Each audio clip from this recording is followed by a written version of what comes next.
गुलाब डीजे बढ़ा के मया लाते पगली बढ़ा के मया लाते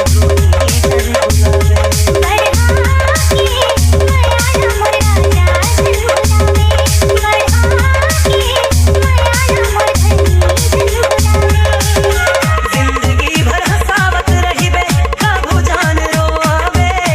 जिंदगी भर हंसावत रही बे काबू जान रोवे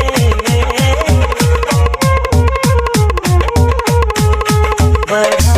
के मया लाते जन बुलावे बढ़ा के मया लाते सूरज संग चंदा दिया संग बातियो रही वो संग संग मां सारी जिंदगी के बातियो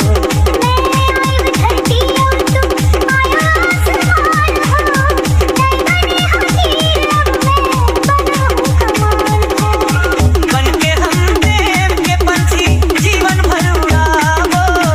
बन के हम प्रेम के पंछी जीवन भर उड़ावो बढ़ा के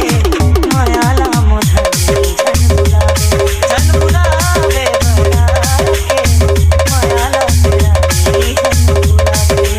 जिंदगी नहीं तोड़ बिना जैसे पानी बिना ढालो थोड़े दुख ले दे मोरे तैनू परानो मैं तोरना खाता मोर आयस बनवारी हो छूट जाही संग तमरू मार के कटारी हो सुख दुख माँ जिंदगी के रहिबो एके संग बहाती सुख दुख माँ जिंदगी के रहिबो एके संग बहाती बढ़ा के मया ला तेरा जन बुलावे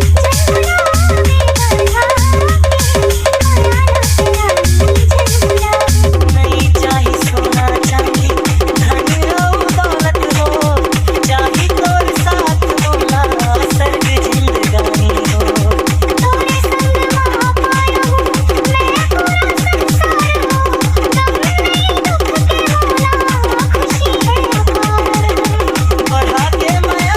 लाते पगली जन बुलावे बढ़ा के मया लाते रानी जन बुलावे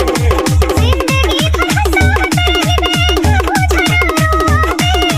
जिंदगी भर हंसावत रही बे काबू जान रोवे